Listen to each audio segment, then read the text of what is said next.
La fundación de Tenochtitlan, ahora Ciudad de México, fue un hecho en donde la historia se mezcla con la leyenda. En su época de esplendor era una de las ciudades más grandes del mundo y la cabeza del imperio que regía gran parte de Mesoamérica. Existen varias versiones de la fecha del suceso fundacional de Tenochtitlan. Algunas fuentes apuntan que ocurrió un 12 de diciembre, otras aseguran que fue el 18 de julio. Sin embargo, la más generalizada dice que ocurrió el 13 de marzo de 1325. La historia dice que los mexicas salieron de Aztlán, un lugar al norte de México, guiados por su deidad principal, Huitzilopochtli, en busca de la señal, que era un águila sobre un nopal, que indicaría el lugar exacto donde deberían fundar su ciudad. El suceso fue registrado en códices.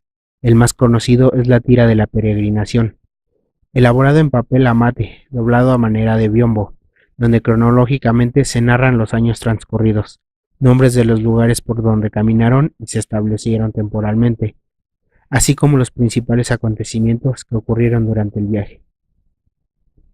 En esta tira, desde la salida de Aztlán hasta la ceremonia de la fundación de México Tenochtitlán, el periodo comprende 210 años, lo que quiere decir que se cumplieron 4 periodos de 52 años, el ciclo calendárico fundamental de la cultura mexica. Así, el mismo año de su partida, los migrantes encontraron la imagen de Huitzilopochtli en una cueva del cerro de Culhuacán.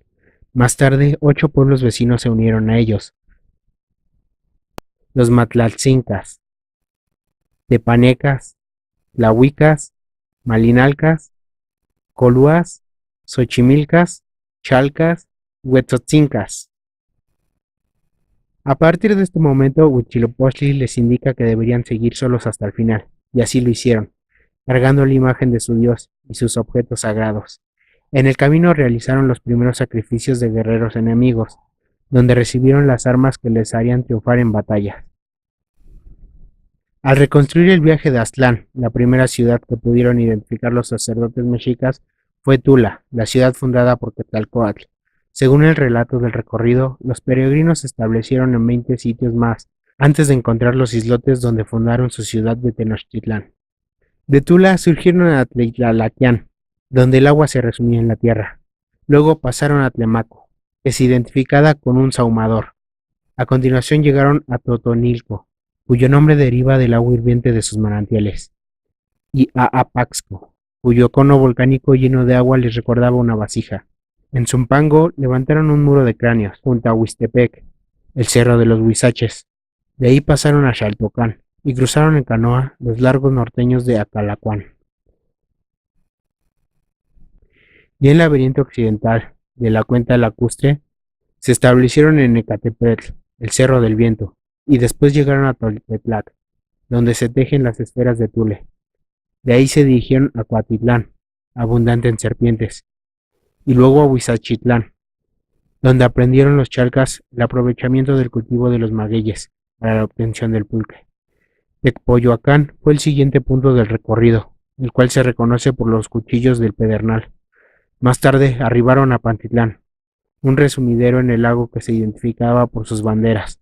De ahí continuaron hasta Minalalpan, agua de Mayinayi, territorio ya de señorío de Azcapotzalco, donde se les impidió seguir, por lo que regresaron a Pantitlán, pero después pasaron a Cuelnáhuac, donde hace recodo el agua, y cruzar por Popotla, Telchcatitlán a Tlacuihuayán, antes de llegar a Chapultepec, un cerro en medio de un hermoso bosque, donde fueron derrotados por un conjunto de pueblos enemigos, que aprisionaron a sus jefes guías, y los condujeron prisioneros a Culhuacán, donde los victimaron.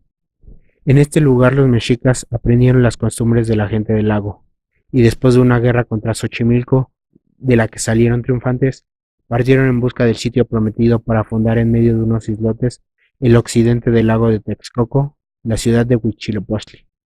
En todos estos lugares, los peregrinos vivieron varios lapsos de tiempo, mientras descansaban, renovaban fuerzas y recolectaban alimentos para continuar el viaje. Al mismo tiempo, en ellas enterraban a sus muertos, y dejaron también a los enfermos y ancianos que no pudieran acompañarles. Sucedió que estando aquí, comenzaron a buscar, a mirar si había por aquella parte de la laguna algún sitio acomodado para poblar y fundar su ciudad. porque ya no había tierra, no había remedio por estar todo poblado de sus enemigos. Discurriendo y andando a unas partes y a otras entre los carrizales y espadañas, hallaron un ojo de agua hermosísimo, donde vieron cosas maravillosas y de gran admiración, las cuales habían antes pronosticado sus sacerdotes, diciéndolo al pueblo por mandado de su ídolo. Lo primero que hallaron en aquel manantial fue una sabina blanca muy hermosa, al pie de la cual manaba aquella fuente. Luego vieron que todos los sauces que alrededor de sí tenía aquella fuente eran todos blancos, sin tener una sola hoja verde, y todas las cañas y espadañas de aquel lugar eran blancas. Salía esta agua entre dos peñas tan clara y tan linda que daba gran contento. Los sacerdotes, acordándose de lo que su Dios les había dicho, comenzaron a llorar de gozo y alegría y a hacer grandes extremos de placer, diciendo: ya hemos hallado el lugar que nos ha sido prometido, ya hemos visto el consuelo y descanso de este cansado pueblo mexicano. Ya no hay más que desear. Consolaos, hijos y hermanos, que lo que nos prometió nuestro Dios hemos ya hallado. Pero callemos, no digamos nada, sino volvamos al lugar donde ahora estamos, donde aguardaremos lo que nos mande nuestro señor Huitzilopochtli.